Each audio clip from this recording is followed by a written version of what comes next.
berani, mari kita lebih tidak ragu-ragu untuk memberi pelayanan yang terbaik kepada rakyat kita. Jangan ragu kalau saudara tidak puas dengan pejabat-pejabat di bawah Anda, laporkan segera ke Anda. Saya tidak bermaksud membuat Anda menjadi sedikit salah. Bukan itu. Dan lebih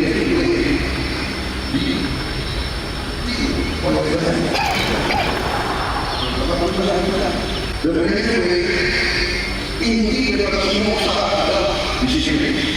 Kedua, kesesuaian. Benar-benar saudara tidak setia kepada Prabowo, setia kepada bangsa dan negara Indonesia.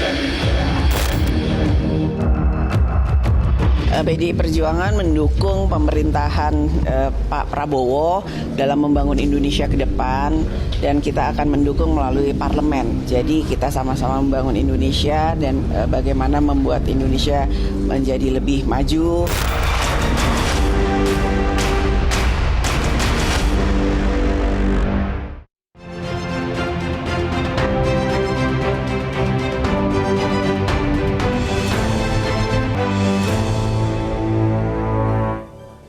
Selamat malam. Pembekalan yang dilakukan oleh Presiden Prabowo Subianto kepada para punggawa Kabinet Merah Putihnya diharapkan menghasilkan sosok yang punya kompetensi dan dedikasi untuk kemajuan bumi pertiwi, bukan ego sektoral atau tendensi pribadi.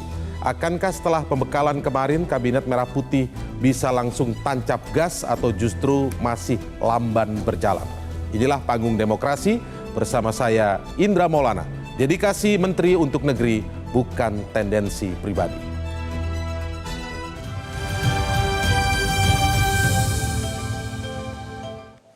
Baik, untuk membahasnya di studio saat ini ada sejumlah narasumber. Di sebelah kiri saya ada tenaga ahli utama Kantor Komunikasi Kepresidenan, Hafizul Mizan. Mas Hafiz, Assalamualaikum, selamat malam. Waalaikumsalam, selamat malam Mas Indra. Baik, lalu ada juru bicara dari PDI Perjuangan, Ciko Hakim. Bang Ciko, sehat Bang Ciko? Alhamdulillah. Oke, menempuh jalan lumayan padat ya sini. Dan di sebelah kanan saya sudah ada pakar hukum tata negara Prof. Juanda. Prof, selamat malam Prof. Salam, assalamualaikum. Salam sehat ya, waalaikumsalam. Kemudian ada pengamat politik Rey Rangkuti. Bang Rey, selamat malam, assalamualaikum. Baik, dan bergabung melalui Zoom dari luar studio ada Menteri Perlindungan Pekerja Migran Abdul Qadir Karding. Pak Karding, selamat malam Pak Menteri. Malam, assalamualaikum. Waalaikumsalam, terima kasih atas waktunya ya Pak Menteri ya. Oke, kita sebelum mulai perbincangan kita dengarkan dulu pernyataan Presiden Prabowo Subianto saat memberikan pembekalan kepada para menteri dan para pembantunya 3 hari di Magelang saat itu. Saya tidak bermaksud membuat Anda menjadi sedikit salah. Bukan itu. Dan lebih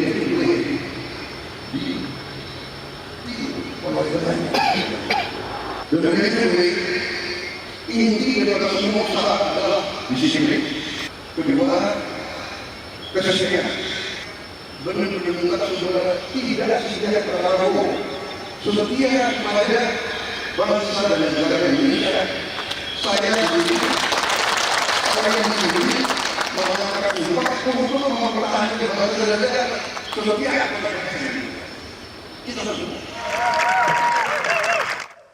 Saya akan masuk ke soal apa saja yang didapatkan, pasti sudah banyak diberitakan tentu saja, tapi apakah efek soal soliditas, koordinasi yang diharapkan nanti semakin terjaga, karena ini kita lihat begitu besar sekali ya kabinet ini. Tapi sebelumnya saya tertarik dengan juga disampaikan Pak Karding nih, Pak Menteri, bahwa acara kemarin tuh dari kantong pribadi Pak Prabowo Subianto ya Pak Karding ya. Kenapa demikian Pak? Ya, jadi kami waktu di mana di Magelang kan ngomong-ngomong itu apa ngomong-ngomong sama teman-teman ini anggarannya dari mana? Oke. Rupanya beliau setelah dinyatakan terpilih dari KPU, rupanya sudah memang merencanakan kegiatan ini. Jadi sebelum milih menteri nih ya, tapi sudah punya mungkin sudah punya gambaran, sehingga memang dipersiapkan secara matang terhadap retreat ini. Oke.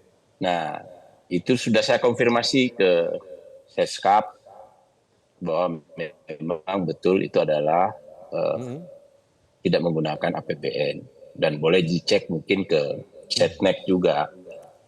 Itu juga Setnek waktu saya berjalan menaiki Gunung Tidar bersama Setnek itu juga saya konfirmasi dan memang tidak menggunakan APBN. Beliau menggunakan publik ini uang pribadi beliau. Justru bertanya Pak Karding, kalau memang ini adalah acara yang apa namanya?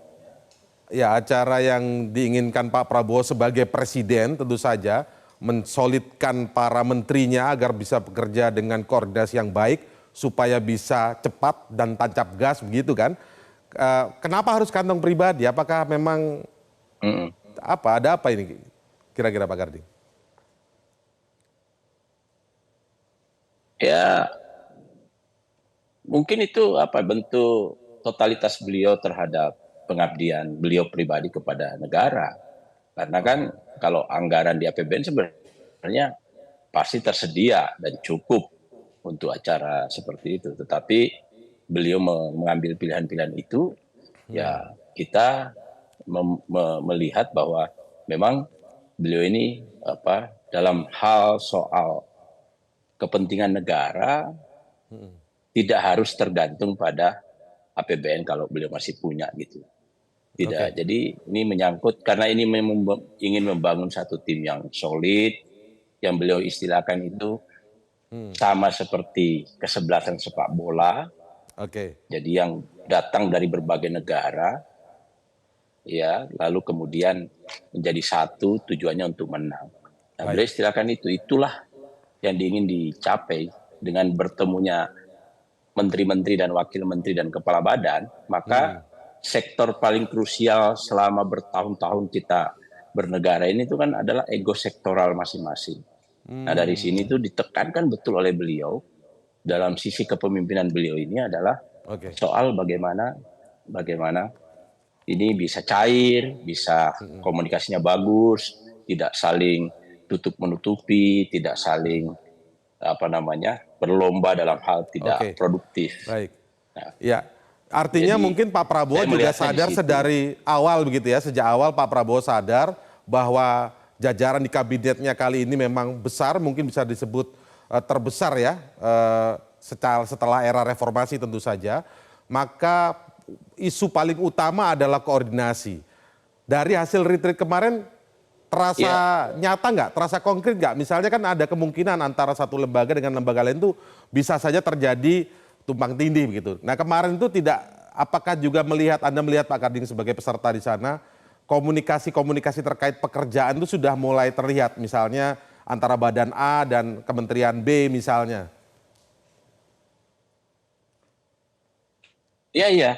Jadi gini, saya kira semua happy ya kemarin. Kita itu betul-betul merasa senang dengan acara itu, sehingga kami itu perasaan pengen nyontok ini ya, copy paste kegiatan ini di institusi kita, karena kita jadi sangat solid, saling mengenal, dan beberapa kejadian, salah satu contoh misalnya saya saja dengan Kementerian Imigrasi dan Kementerian BUMN itu sudah ada satu kesepakatan, satu agenda bersama, sudah ada kita bahas sambil ngobrol di situ tuh, dapat tuh satu agenda bersama yang bisa saya telurkan untuk kementerian saya dan kementeriannya Pak Agus dan Mas Erik, di backup oleh Mas Erik.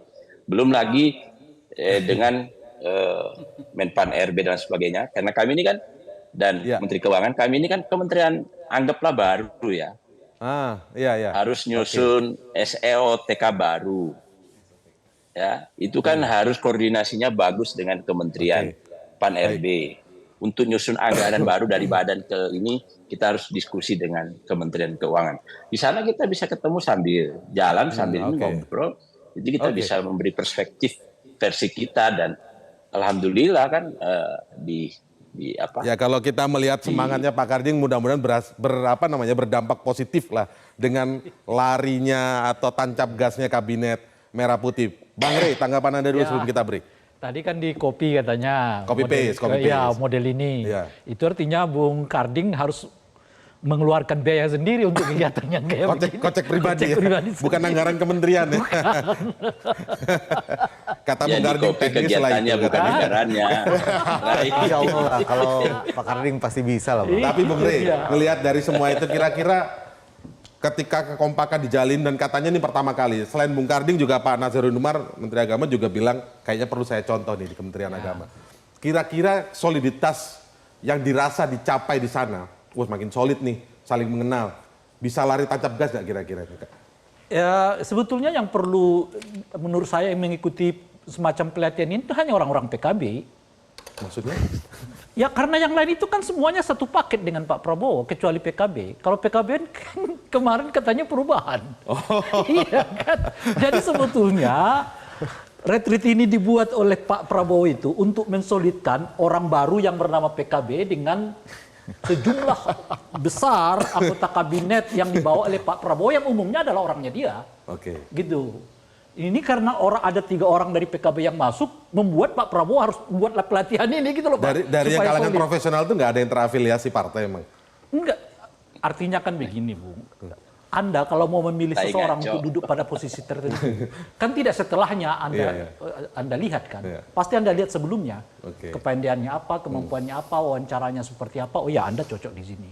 Kecuali PKB. Kenapa? Karena PKB mengatakan kami perubahan Pak Prabowo.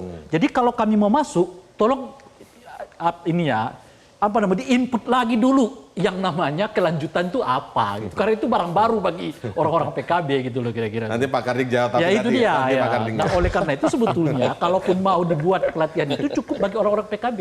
Jadi pembekalan itu untuk PKB. Mestinya cukup bagi orang PKB ya karena orientasi Logika mereka Bung ya. Rey mengatakan ini pelatihan khusus PKB Guru karena yang PKB. dulu Nah, kemarin ini kok- di kontestasi perubahan sekarang ikut keberlanjutan. keberlanjutan. maksudnya Artinya gitu. kan harus diinput. Apa saja Tapi yang sih dari awal poin-poin. menyadari keberlanjutan kan nanti lembaga-lembaga juga banyak yang dari dipecah atau baru. Itu kan Ya, yang saya mau sinkronisasinya katakan, juga. orang-orang yang baru, yang kita lembaga baru macam-macam itu kan juga orang-orangnya Pak Prabowo. Artinya yang mereka udah mengerti visi misinya Pak Prabowo sejak dari awal. Bahkan sebagian besar mereka mungkin juga adalah orang-orang yang mengkampanyekan visi misi itu. Ada 17 menteri yang bekerja dengan Pak Jokowi yang sekarang juga dibawa oleh Pak Prabowo. Oke. Karena sama-sama kelanjutan kan nggak perlu ada yang baru, gitu. Harusnya bisa tancap gas. Langsung bisa tajam gas. Kalaupun mau membuat semacam pembekalan, pelatihan macam-macam itu kepada orang yang benar-benar baru. Itu adalah PKB karena mereka tagline-nya saat itu perubahan. Sekarang misalnya kalau ditanya setuju nggak IKN, kan harus diyakinkan IKN itu penting kepada orang PKB karena mereka kemarin menolak. Oke. Kan kira-kira begitu dan sebagainya gitu. Itu pertama. Nah itu agak sambil inilah. Ini agak seriusnya begini. Iya, nah seriusnya nih. Jadi kan tadi disebut bahwa ini uang pribadi Pak Prabowo. Prabowo. Jelas itu bermasalah. Bermasalah. Bermasalahnya tidak kepada uangnya dulu.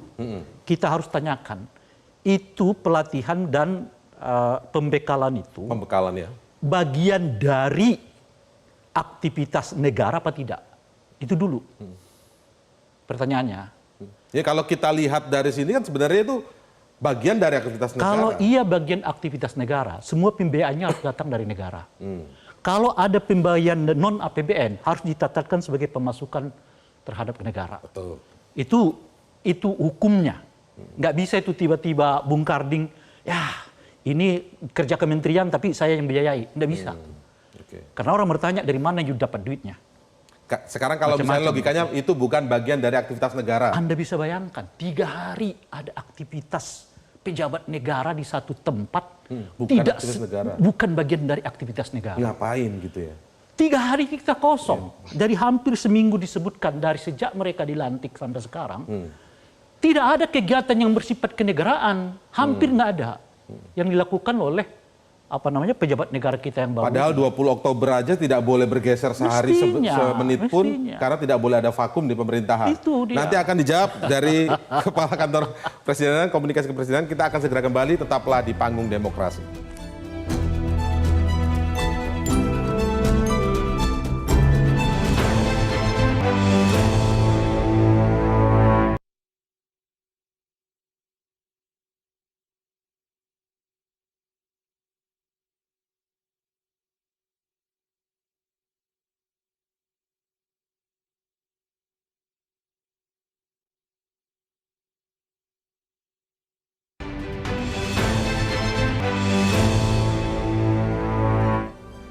Di segmen sebelumnya tadi Bang Rey sempat nyinggung ini acara kemarin retreat tuh karena kita tadi ada pertanyaan soal bukan dari kocek Pak, bukan dari anggaran negara tapi dari kocek pribadi, kantong pribadi Pak Prabowo. Jadi muncul dua pertanyaan nih, ini acara negara atau bukan acara negara gitu loh. Kalau acara negara kok dibiayain pribadi itu masalah. Kalau menurut Bang Rey tadi, karena harus ada tanggung jawabannya. Kalau acara pribadi, kok bisa ada acara di luar negara 3 hari berjalan tanpa ada pemerintahan begitu? Bagaimana Bang Hafiz? Acara kemarin itu acara negara bukan? Jadi gini, pertama kita harus bersyukur dulu Pak Presiden kita ini selain jenderal tempur Bang. Jadi ketika ke lapangannya oke, beliau juga seorang intelektual. Jadi kegiatan yang ada di Magelang ini memang dipersiapkan jauh-jauh hari. Bahwa menurut beliau harus ada suatu pembekalan karena kan menteri ini dari kalangan yang sangat beragam ya. Abang bilang tadi ada yang dari partai yang koalisi, ada partai yang non koalisi di TKN, ada juga yang di luar. Makanya semua itu harus berjalan dalam satu visi yang harmonis. Nah, tapi nggak cuma hanya tentang visi nih Bang, juga tentang ada penanaman patriotisme. Jadi bukan berarti menteri-menteri ini tidak ada patriotisme sebelumnya. Tapi kita yakin bahwa menteri-menteri ini orang terbaik yang dipilih Pak Prabowo. Kenapa? Karena Pak Prabowo udah seleksi dari bulan Februari sampai Oktober, cukup panjang. Dan ini adalah orang-orang yang sudah dipilih, tapi untuk masuk pemerintahan butuh pembekalan lagi. Kan ada pembekalan materi juga tentang korupsi oleh polisi, oleh kejaksaan, oleh KPK, itu semua perlu dibekali kembali. Jadi tidak hanya tentang penyamaan visi, tapi juga kesamaan gerak langkah. Jadi kalau tadi dibicarakan oleh Pak Menteri bahwa ini ada seperti total football, Pak Presiden memang menggambarkan seperti itu. Jadi ada posisinya sebagai striker, sebagai back, dan sebagai gelandang juga. Jadi harus seirama. Tidak hanya menteri yang ada sebelumnya di TKN, tapi juga semua menteri itu memang harus supaya kita tancap gas habis ini, memang harus dalam satu gerak yang harmonis. Berarti acara negara berarti. Terkait acara negara atau tidak, yang pertama, Presiden sendiri adalah institusi kenegaraan. Tapi kita harus ingat bahwa Pak Prabowo ini seorang patriotik sejati. Jangankan untuk urusan uang, nyawa aja sudah diwakafkan untuk negara. Ini penting, ini kita sepakat dulu nih. Bahwa beliau menekankan bahwa ini penting untuk dilaksanakan, beliau tidak mau ambil pusing dan ini harus dilakukan. Dan itu dilakukan akhirnya dengan uang pribadi. Kenapa? Karena 1 bulan persiapan menjelang hari H, Pak Prabowo tidak bisa menggunakan anggaran Kementerian Pertahanan. Karena beliau ini bukan acara Kementerian Pertahanan. Yang kedua, saat pelaksanaan itu beliau udah jadi presiden. Saat persiapan belum jadi presiden, jadi tidak bisa menggunakan anggaran Sesnek. Bagi Pak Prabowo, uang ini urusan kecil. Jangankan uang nih, jiwa aja saya serahkan untuk negara. Baginya harus dieksekusi. Artinya acara negara pakai uang pribadi nggak ada masalah dong, maksudnya gitu ya? Saya tidak bicara seperti itu, tapi prinsipnya seperti itu. Hal yang harus dilakukan oleh presiden secara kenegaraan itu pasti acara kenegaraan dong. Tapi Pak Prabowo bukan orang yang hitung-hitungan untuk urusan hal seperti itu. Kita harus deliver, ini menjadi sebuah hal yang diinginkan Pak Prabowo di awal itu harus deliver. Tapi dari penjelasan Anda ini tidak bisa saya garis bawahi bahwa acara negara pakai uang pribadi nggak apa-apa ya? Itu nggak bisa. Anda nggak setuju di garis bawahi seperti itu? Komentar dulu silakan. Sebelum saya ke Pak Pur. Pertama, kalau kita membela negara, semua orang juga siap dengan darah dan jiwanya. Patriotisme. Itu bukan siapa-siapa. Selama ya warga negara, kesadaran membela negaranya itu juga. Bahkan wajib lah itu ya. Iya, itu dengan sendirinya. Jadi jangan dibilang patriotisme itu begini-begini. Enggak, semua orang. Ya kan, yang berperang dulu itu kan semua orang juga. Enggak hanya satu kelompok tertentu kan. Dan semua suku, semua agama, semua jabatan semua ikut berperang itu ya. Itu satu. Nah yang kedua, nah inilah kalau diminta warga negara kita yang mampu untuk memberi sesuatu kepada negaranya dalam bentuk materi, saya kira juga mereka akan minta. Tapi dalam konteks bernegara tidak bisa begitu. Aturan maksud Anda? Iya tentu saja, tidak bisa begitu. Nah ada ketentuannya, ada ininya, ada itunya macam-macam. Dan semua ya Pak Prabowo terikat dengan itu. Nggak bisa itu atas dasar patriotisme kita labrak ini. Nggak bisa. Cukuplah itu di zamannya Pak Jokowi yang beberapa aturan dilabrak demi tujuan. Nggak bisa. Jadi salah satu pentingnya demokrasi itu karena ia bekerja berdasarkan aturan yang dibuat. Nggak sekedar ngejar tujuan. Ya kan seperti gaya Pak Jokowi. Yang penting tujuan, aturannya kita bisa ubah. Demi tujuan itu nggak bisa. Nah, jadi harus taati aturannya dulu, ya kan. Setelah itu dengan aturan yang ada kita mencapai tujuan. Sebab nggak bisa dikontrol ini semua. Oke, caranya harus benar. Niatnya Ya, bagus, karena tapi caranya harus benar. Itulah demokrasi penting. Ya, Kan? ya. Kalau Anda nggak mau diatur caranya, ya bukan demokrasi. Oke, Anda saya ke Prof. Juanda ya kalau gitu. Menurut Anda ada aturan yang rigid soal terkait mengatur anggaran negara, acara negara harus menggunakan anggaran negara. Kalau enggak malah akan simpang siur nanti atau Ya, gimana? saya kira semua tahu bahwa dalam konteks anggaran kenegaraan tentu seyogyanya harusnya dibiayai oleh APBN. Ya kan gitu. Namun demikian, ini persoalannya kan soal kegiatan negara tetapi katanya dibiayai oleh pribadi gitu Kantong kan. pribadi. Nah, memang. sebenarnya Sudah diakui itu. dalam konteks prinsip pengelolaan negara, memang di situ tidak ada pertanggungjawaban dalam arti korupsinya. Tetapi seyogyanya ya, Berarti masuknya seyogyanya ini maksudnya. seyogyanya Seharusnya. ya yang lebih pas itu kegiatan kenegaraan dibiayai oleh APBN. Tapi ini kan pengecualian yang dilakukan oleh Pak Prabowo ini, saya pikir ya prinsipnya sebenarnya saya tidak mengatakan salah. Tetapi dalam konteks ini ya yang lebih tepat itu ya, walaupun memang ini saya lihat niat baiknya Pak Prabowo itu loh. Oh, dia lakukan dulu. Nah, dalam konteks seperti itu, daripada misalnya ada sebuah kegiatan pribadi terbalik ini, dibiayai oleh negara. Nah, ini tidak boleh dalam konteks prinsip negara hukum ya. iya. Nah, kalau kita banding-bandingkan ya itu tadi. Nah, itu yang kedua. Jadi Nah, tidak ada yang dilanggar, cuman kurang pas, gitu aja. Ya, kurang secara anggaran kenegaraan saya kira kurang tepat ya, kurang tepat dalam konteks memang Pak Prabowo bagus menurut saya. Oh, mungkin apakah beliau tidak mau nanti terjerat atau persoalan-persoalan hukum? Iya. Apakah ada nomenklatur soal pembekalan atau tidak? Ini yang perlu kita telusuri kan, sehingga Pak Prabowo belum Kalau mendengar berani penjelasan menyatakan. Mas Hafiz itu lebih pada teknis sih, ada soal mepet waktu dan lain sebagainya itu. Tapi acara ini harus dilakukan, kurang lebih seperti itu karena ini untuk Nah, oleh mensolidkan. karena itu saya kira Pak Prabowo mengambil sebuah tindakan yang sangat progresif, biaya pribadi dulu, ya kan, sehingga yang penting apa yang diinginkan oleh Pak Prabowo terwujud untuk mengkoordinasi para menterinya. Nah, tinggal lagi persoalannya nanti.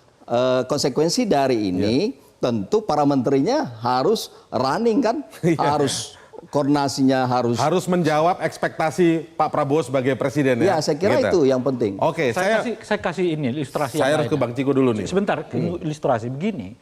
Kenapa semua dana kampanye itu wajib dicatatkan, meskipun itu dana pribadi? Sebagai penanggung jawab.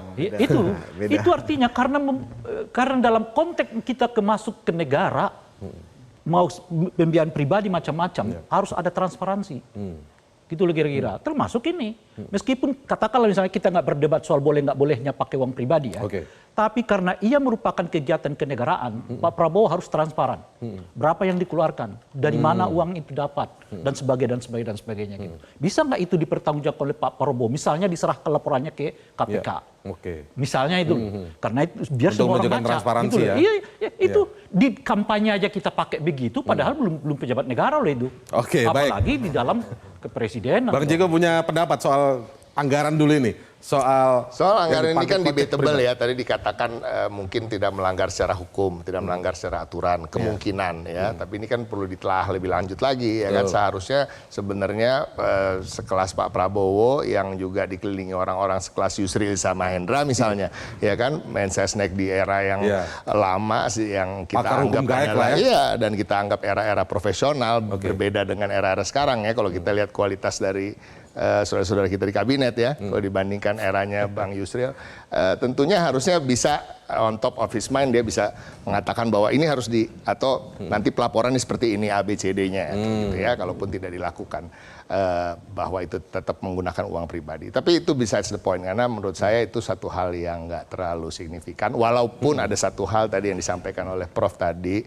bahwa ini masalahnya apakah debatable untuk apakah ini melanggar aturan, tapi rasanya kurang pantas. Nah, permasalahannya ini, ada satu presiden perbuatan-perbuatan yang tidak melanggar hukum, tidak melanggar aturan, tapi sebenarnya nggak patut, akan sebenarnya bisa diikuti oleh tindakan-tindakan yang sama oleh orang yang sama atau sosok-sosok yang lain berada di kabinet. Dan ini harus kita hindari. Ya, permasalahan di bangsa ini adalah selalu mengatakan, oh ini nggak melanggar aturan, ini nggak melanggar hukum, tapi selalu melupakan azas kepatutan. Azas kepatutan ya. Azas kepatutan tuh harus. Kenapa yang namanya anggota dewan disebut anggota dewan yang terhormat, disebut menteri itu disebut yang mulia atau your excellency di luar negeri ya. Sebenarnya kan bukan karena dia jadi menteri dia otomatis jadi mulia, enggak. Yang dituntut adalah perbuatanmu harus mulia. Mulia itu apa sih? Di atas aturan-aturan itu. Jadi bukan hanya aturan yang harus kau jalankan, tapi juga kepatutan dan hal-hal yang lebih terhormat dari orang biasa. Mohon maaf, memang ada tuntutan itu. Kalau di negara-negara yang lebih maju demokrasinya, tuntutan itu berat. Kepatutan itu di atas aturan justru. Di atas aturan. Jadi makanya disebut yang terhormat, makanya dipanggil Your Excellency, makanya Congressman dipanggil Miss Congressman. Walaupun dia sudah pensiun pun dia tetap panggil Congressman, kan?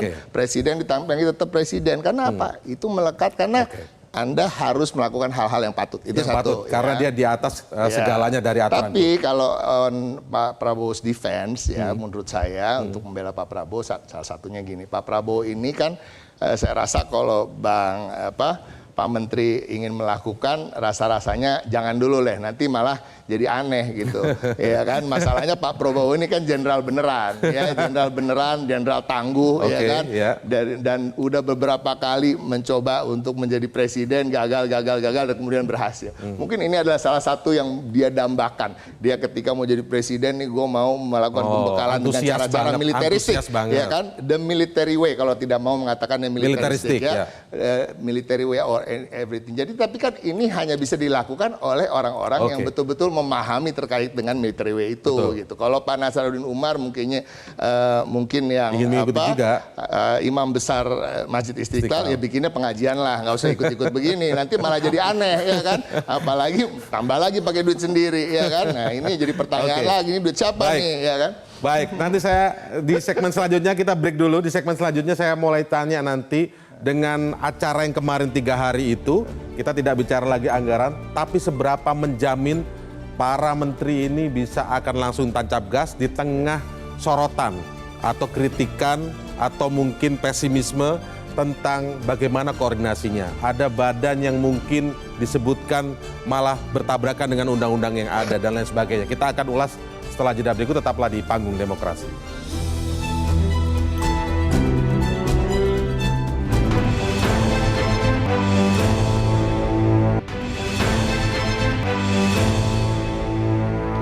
PDI Perjuangan mendukung pemerintahan Pak Prabowo dalam membangun Indonesia ke depan, dan kita akan mendukung melalui parlemen. Jadi kita sama-sama membangun Indonesia dan bagaimana membuat Indonesia menjadi lebih maju, menjadi lebih baik, menjadi lebih dikenal luas oleh dunia internasional melalui parlemen. Di dalam mensikapi politik ke depan, sebagai partai yang memiliki sejarah panjang di dalam memperjuangkan demokrasi, kita tetap menempatkan penting adanya checks and balances. Bahwa demokrasi memang memerlukan kontrol dan penyeimbang. Oke, kita tadi sudah dengarkan pernyataan Mbak Puan Maharani dan Ibu Megawati Soekarno Putri ya, Bang Ciko. Saya ke Bang Ciko dulu sekarang. Mungkin bisa dijelaskan tentang mendukung pemerintahan Pak Prabowo dari DPR, dari parlemen, kan begitu bahasanya Mbak Puan.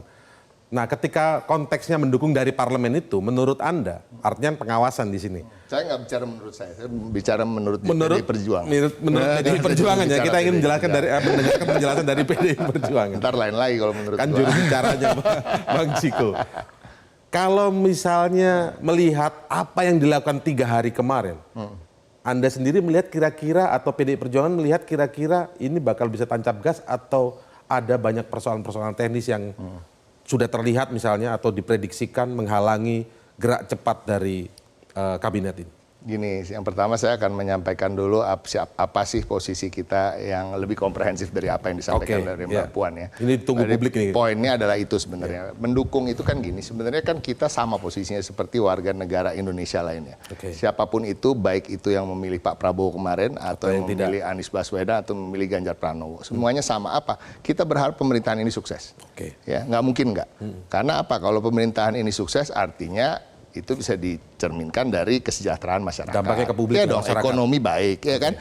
Bahan pokok murah. Pastinya kita menginginkan sukses, satu. Yang kedua, kalau kita bicara soal mendukung itu kan satu hal. Mendukung itu adalah suatu keniscayaan partai politik itu ada di berbagai posisi di trias politika ini, ya kan? Yudikatif, legislatif maupun eksekutif. Ya. Nah, tapi memilih untuk berada di parlemen itu juga tidak kalah mulianya daripada juga berada di kabinet, itu satu. Ya, kalau kita bicara bekerja sama itu kan tidak harus berkumpul di satu gerombolan, ya kan? Bekerja sama dalam negara ini ibarat pilar, itu saya selalu mengatakan satu gedung pilarnya pasti kan berjauhan, tapi ujungnya adalah untuk menyangga suatu bangunan yang besar ini NKRI. Bang Ciko, saya izin masuk dulu Bang Ciko di situ. Tapi ini posisi yang sama ketika PDIP saat pemerintahan Pak SBY tidak? Atau beda? Waktu itu jelas oposisi. Gini loh, agak beda. Saya belum selesai menyampaikan sesuatu. Tapi silakan. apakah ketika pemerintahan Pak SBY semua 100% kebijakan Pak SBY pasti kami kontra kan enggak? Ini konteksnya di situ di sini.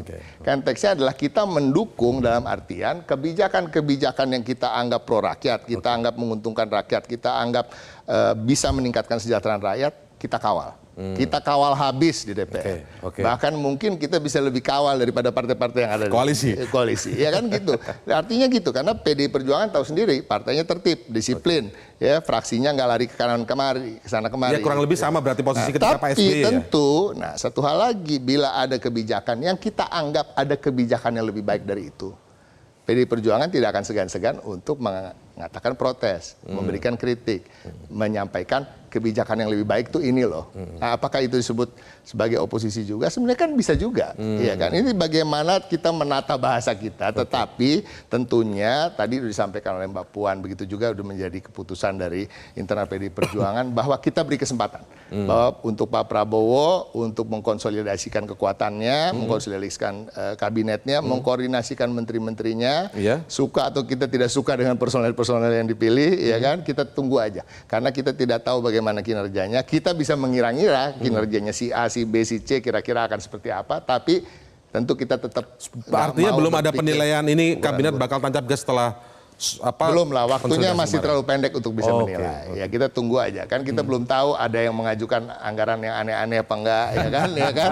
Ada yang mengajukan kegiatan aneh-aneh atau jangan-jangan nggak mengajukan kegiatan tapi pakai duit sendiri. Nah itu kan gimana kontrolnya sebagai parlemen? Ini yang perlu dipertanyakan, itu maksud saya. Kita kembali ke segmen satu dong. Jadi hal-hal seperti itu kan membingungkan nanti. Jadi ada kegiatan-kegiatan non kenegaraan tadi yang dikeluarkan kocek sendiri. Gimana cara parlemen mengontrolnya? Kan nggak bisa. Menurut Anda ini hal yang sangat serius ya. Ini serius ya. Hal ini sangat serius ya soal anggaran tadi yang misalnya kocek sendiri.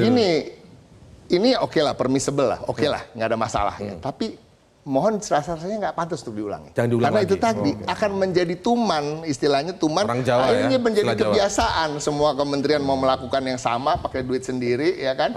Lama-lama pertama pakai duit sendiri, 2 kali duit sendiri, 3 kali pakai duit cukong. Bahaya bos, iya kan? Ini yang mesti kita, iya kan? Kok ke situ ya? Lo ke situ bisa dong, iya kan? Ini akan menjadi, iya kan? Lama-lama kan udah oke, nanti pakai duit orang lain, gitu. Akhirnya nggak ada yang bisa kontrol. Percaya menteri-menteri mau ikut itu? Percaya? Percaya ikut menteri-menteri ikut? Akan niru copy paste maksudnya? Ya mudah-mudahan yang nonton ini akhirnya sadar bahwa kayaknya nggak bisa ditiru gitu ya. Dan itu tadi akhirnya fungsi kita di parlemen jadi apa? Kalau kita nggak bisa mengontrol karena uangnya kan bukan uang APBN. Iya kan? Uang pribadi nggak bisa dikontrol. Ya kan? Akhirnya semuanya jalan-jalan sendiri, parlemennya nggak kerja apa-apa kan. Kita lihat di layar Pak Menteri sudah senyum-senyum mau menjawab. Nah Pak Karding, kira-kira ini bisa tancap gas nggak nih setelah pertemuan ini ya? Setelah 3 hari retreat kemarin itu? Ya, Pak Karding, oke, kayaknya sepertinya masih nge-freeze ini ya, nge-freeze ya sinyal, persoalan sinyal. Saya minta Mas Hafiz deh coba untuk Wifi-nya boleh Yang lah, mana? bayar sendiri kalau yang lebih misalnya mahal. begini, bicara soal harapan agar segera tancap gas. Ada apresiasi soliditas kemarin itu, pembangunan soliditas kemarin itu, ini hal baru memang, belum pernah ada. Kayaknya oke juga ini supaya bisa solid, bisa tancap gas. Nah, pertanyaannya ada juga bukan pesimis, mungkin skeptisisme ya, bahwa ini kan ada badan-badannya bisa tumpang tindih, misalnya soal haji dan pengentasan kemiskinan misalnya, terus soal mungkin di Kementerian Keuangan, ada Dewan Ekonomi Nasional dan lain sebagainya. Menurut Anda seperti apa? Anda pasti optimis, tentu saja optimis itu akan jalan, tapi berikan penjelasannya ke publik. Oh, jadi kalau dari sisi keseluruhan, Betul. jumlahnya memang besar. Tapi dari spesialisasi kerja, masing-masing menteri itu memiliki fokus yang lebih sedikit. Sebelumnya dia PU, PR, banyak yang dikerjakan, sekarang dia hanya PR aja. Tapi kalau kita melihat dari satu perbagian kementerian, itu jauh lebih ramping. Sehingga pekerjaannya akan lebih terfokus. Dan kementerian koordinatornya juga ditambah. Jadi kementerian koordinator itu hanya membawahi bagian yang lebih sedikit. Dari sisi pengawasan, ini jauh lebih efektif. Jadi mungkin secara keseluruhan itu besar jumlahnya. Tapi dari segi satuan itu kan jauh lebih efektif. Tapi resikonya memang butuh waktu untuk melakukan persiapan. Nah, lebih baik kita butuh waktu sekarang daripada di depan kita butuh waktu untuk memperbaiki ulang. Itu kan lebih repot. Jadi emang niatnya tuh dispesifikan kerjanya, nggak usah ngurusin bingung yang lain-lain. Fokus misalnya kalau dulu KLHK digabung, sekarang lingkungan hidup aja, fokus lingkungan hidup aja. Lebih gampang mengawasi, lebih gampang dilihat. Di DPR juga mitranya lebih jelas. Di atasnya juga ada Kemenko-nya, dan ada yang menarik lagi untuk mempercepat ini, Bang. Ada 2 kementerian yang langsung ditarik presiden ke atas. Dulu kan kementerian yang di bawah presiden itu cuma ada Kementerian Sesnek yang mengurusin Sekretariat Negara dan Bappenas untuk perencanaan. Sekarang birokrat yang sekarang berjuang untuk siang malam untuk membuat SOTK ini juga ditarik ke bawah presiden, Bang. Prof. Dan yang kedua, Kementerian Keuangan yang sebelumnya di bawah Menko Perekonomian. Langsung ke presiden. Nah, satu lagi juga ada kepolisian. Kepolisian yang sebelumnya di bawah presiden, sekarang di bawah Menko Polkam. Nah, ini hal-hal yang dibenahi oleh Pak Prabowo, tidak hanya menunjuk orang-orang terbaik, tapi juga menyusun formasi. Kita nggak boleh lupa, Pak Prabowo ini adalah member anggota kabinet. Tahun lalu Pak Prabowo mengalami ini di 5 tahun beliau sebagai Menteri Pertahanan, tidak mungkin kita dengan formasi yang sama, input yang sama, mengharapkan hasil yang lebih meningkat. Kalau misalnya dengan contoh Pak Karding nih, BP2MI ada di bawah Kemnaker sebelumnya. Nah sekarang kan berdiri sendiri. Kira-kira menurut Anda justru lebih bebas, artinya bisa bergerak dengan cepat, tidak perlu lagi melapor Kemnaker, ataukah ada mungkin Anda bisa mapping prediksi mungkin akan ada kelemahan di sisi ini, tapi itu bisa diperbaiki, misalnya seperti itu, Pak Menteri. Bagaimana Pak Menteri? Ya, jadi betul yang disampaikan oleh Mas Hafiz, kawan tadi, bahwa Pak Hafiz, bahwa sebenarnya arahnya itu ada bagaimana semua itu terurus dengan baik dan fokus. Ya, itu dasarnya. Nah, di tempat saya, satu contoh ini di tempat saya itu dulu itu masuk dalam Kementerian Tenaga Kerja dalam bentuk badan. Dulu itu nggak terlalu terurus, nggak terlalu keurus dari sisi perlindungan dan penghasilan devisa oleh migran ini, pekerja migran ini. Itu dulu nggak terlalu terurus. Dulu itu periode sebelumnya berarti ya? Iya dong. Dulu itu berarti periode masalah sebelumnya. Tenaga kerja aja, masalah tenaga kerja dalam negeri aja sudah begitu banyak persoalan. Jadi dengan ini fokus. Dan saya bayangkan misalnya yang awalnya di SOTK-nya itu perlindungan hanya 1 direktorat. Ini jadi bertambah agak lumayan 2 atau 3, sehingga kemudian hal-hal yang selama ini tidak diurus lebih diurus lagi, lebih detail lagi, lebih fokus lagi. Itu sama seperti misalnya di Kementerian Hukum dan HAM. Itu kan dibagi 3 tuh Pak. HAM, Imigrasi dan PAS, dan Kementerian Hukum sendiri. Itu arahnya Pak Prabowo supaya fokus, supaya masalah-masalah yang terurus ya, ditangani selama ini betul-betul terurus. Bayangkan misalnya di keimigrasian itu, kalau Kementerian Hukum ngurusi juga penjara yang penuh itu, Pemasyarakatan, ya. Pemasyarakatan itu sudah hal tersendiri dan lain-lain sebagainya. Dan jadi kalau menurut saya ini jauh lebih bagus, apalagi undang-undang membolehkan presiden membentuk berapapun tergantung visi presiden. Ya, yang itu kan ketiga, revisinya barusan ya. Sebelum Jadi kita ini ada nggak bicara dasar hukumnya. visi yang baik. Jadi menurut saya nggak perlu khawatir. Teman-teman nggak perlu khawatir. Memang ada pandangan memang dari nggak bisa kita nilai sekarang. Kita menangkap poinnya Pak Menteri. Ini akan tancap gas, akan bagus. Enggak, nanti lihat aja. Silakan teman-teman pemerhati buat KPI-nya. Apa yang disebut berhasil, apa yang disebut sukses.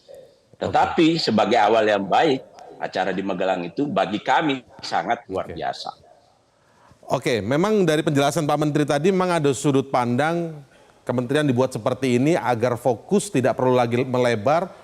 Menko-nya juga bisa membuat ini fokus dan lain sebagainya. Tapi ada juga pandangan, kenapa dulu pernah disatukan? Contoh misalnya Kementerian Lingkungan Hidup dan Kehutanan, begitu juga dengan yang lainnya. Agar justru terjadi efektivitas koordinasi dan tidak ada ego sektoral. Kita akan kembali membahas ini setelah jeda. Tetaplah bersama kami di Panggung Demokrasi.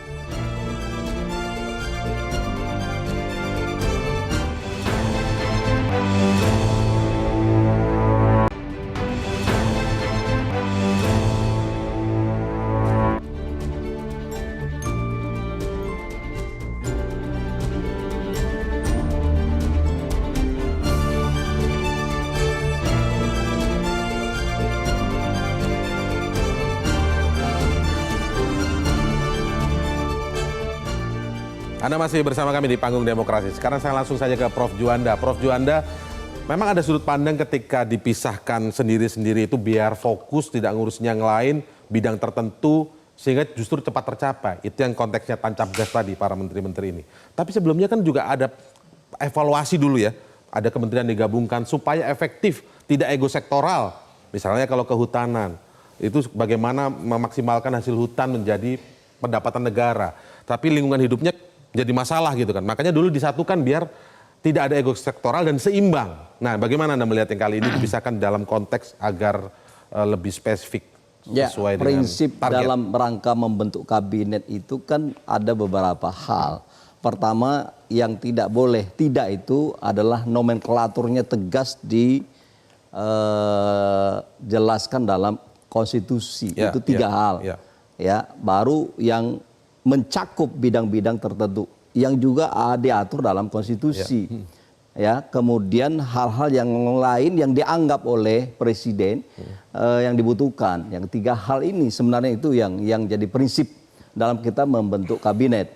Yang kedua, dalam undang-undang kementerian itu sendiri ada namanya efisiensi dan efektivitas. Nah, saya kira ini kan sudah dirubah oleh kawan-kawannya Bang Ciko kan di DPR ya. Nah, itu kalau mau salahkan itu, salahkan mereka di Senayan.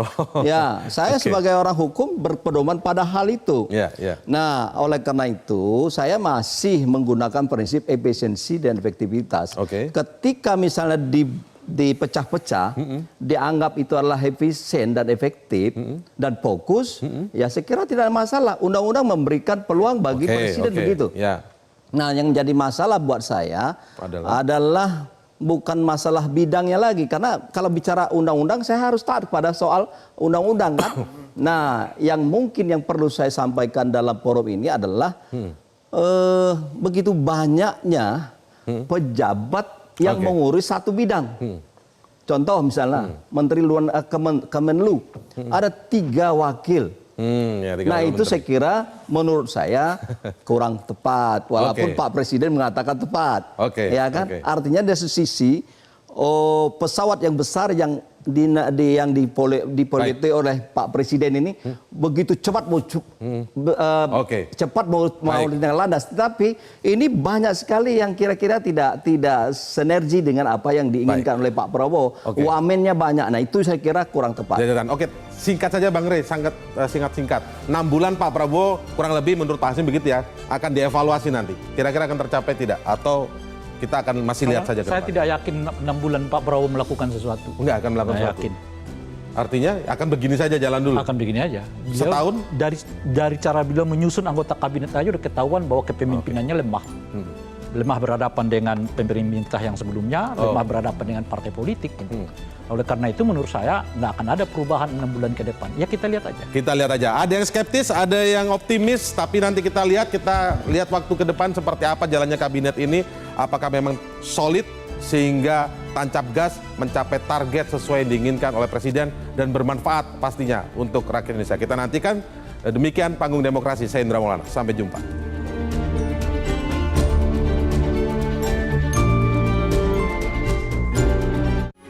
Metro TV. Jelajahi cara baru mendapatkan informasi. Download Metro TV Extend sekarang.